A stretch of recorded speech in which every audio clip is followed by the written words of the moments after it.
come to Lugano and see for yourself what a Bitcoin city looks like. How do CBDCs attack individual freedom? Well, I think a lot of people have experience now with COVID lockdowns.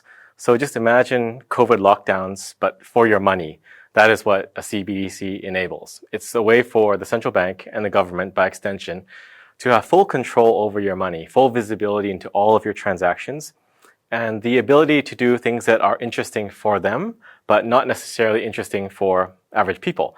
For example, freezing accounts. That can be done now simply by flipping a switch at the central bank. They don't need to go to the different branches where you have accounts anymore and tell them or serve them with a court order. That can all be done at the government level.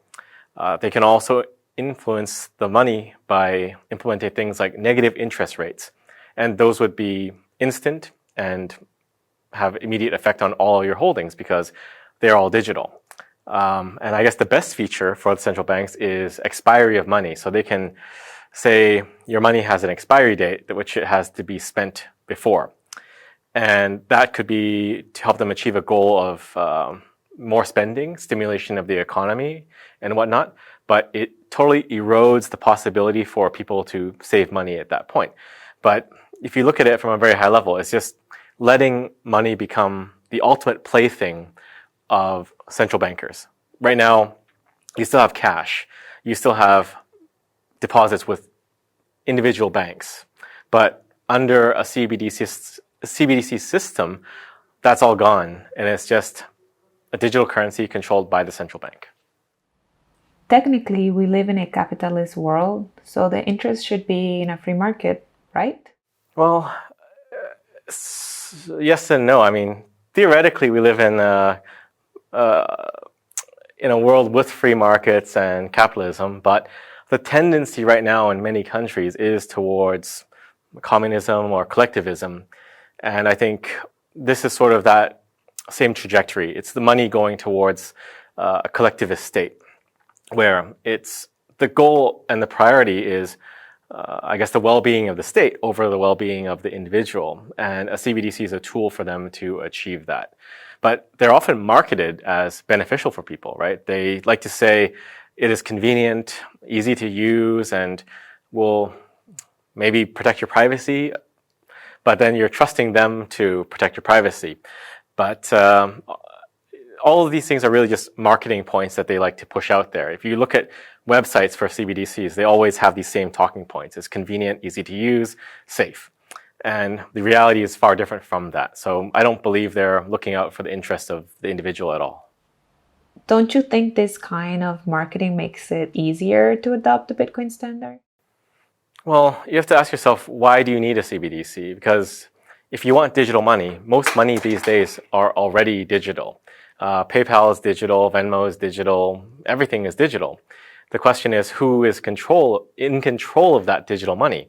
Even in China, you have Alipay and WeChat Pay, and that's digital money already. But it just removes that corporation from the mix and puts the power right at the central bank. So there's nothing really new and innovative there. So there's no comparison between a CBDC and Bitcoin. Bitcoin is free, permissionless money that anyone can use and access. A CBDC is just controlled fiat money in the same format that you already have, but controlled by the central bank. Do you think there is a way to defend yourself if you were forced to use CBDCs? Well, you should probably buy some Bitcoin before the CBDCs are rolled out, because when it is rolled out, it's actually far easier for them to cut you off from Bitcoin because you're transacting in a completely controlled currency.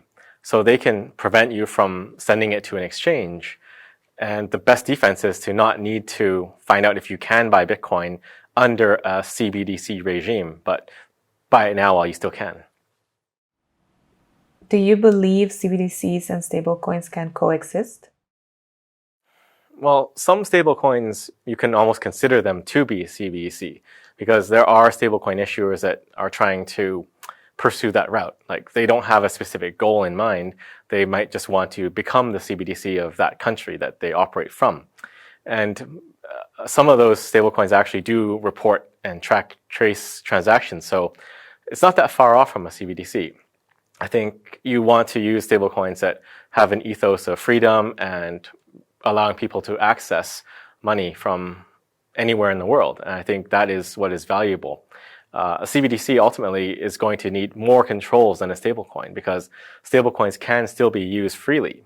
But a CBDC, by nature, they're not going to want that. They're going to want full KYC of every transaction and tracing of every transaction. Why do you believe nation states adopting Bitcoin is so important? Do you see this approach to be better than a bottoms-up one? I think the two are linked. It's not either or. You need top-down support for adoption in some cases because there can be regulation that prohibits spending a Bitcoin. So you can have that grassroots bottom-up economy, but maybe technically it's illegal under the current law. So I think there is value in engaging with governments to try to remove those hindrances and allow for Bitcoin to be used as money. So us at Jan3, we are engaged with governments, but ultimately that goal is to get them onto a Bitcoin standard. So I don't think if a government wanted to get into Bitcoin and or they didn't want to get into Bitcoin and we engaged them, then they probably still wouldn't do it, but there's a chance that they might. So my view is that there is zero downside to engaging at the nation state level with Bitcoin because they might embrace Bitcoin, they may not, but if we don't talk to them at all, then they probably won't do it on their own. So the way I see it is it's worth a shot. But I think also at the same time, Bitcoin can change things. Like Bitcoiners kind of understand that Bitcoin makes people better. It brings out the best in them, their best qualities, and they strive to be better people. And I think it's the same. Like ultimately, governments are made up of people. If we can get them to understand Bitcoin, we can infuse them with that Bitcoin ethos, and maybe we can make governments better. Because typically, the really authoritarian governments, the ones that take away people's freedoms and make life miserable, are the ones where weak people are in charge. It's not strong people that are in charge. It's basically the meme, like, weak men create hard times. And there are many examples of this. If you take Canada as an example, you have a very weak leader in Trudeau, and you see him abusing power using the emergency acts to quell peaceful protests.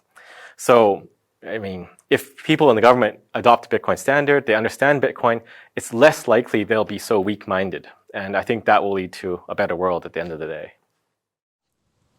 If there is one question you could ask Satoshi, what would it be? That's a hard one. I haven't thought about that. Why Bitcoin? Why not another name? What do you like the most about Lugano so far? I like the weather when it's sunny. Right now it's a bit rainy, but it's a beautiful city when it's clear because you can see the mountain and the lake. What do you think about Lugano becoming a Bitcoin adoption hub? I think it's already getting there. There's a lot of merchant adoption, more from last year. So it's on an upwards trajectory, and everything that the Tether team and Paolo are doing here is just making it better and better every year. What other cities can learn from the Lugano Plan B experience? Definitely. I think it's a template, much like El Salvador is at the nation-state level. The implementations here in the city are things that people can follow, creating educational programs, having a local conference to draw people there. And I think Madeira is doing some of that too with their conference next year. But there's definitely a lot that people can learn by coming here and seeing the adoption and just seeing what a city looks like on a Bitcoin standard. Okay, come to Lugano and see for yourself what a Bitcoin city looks like.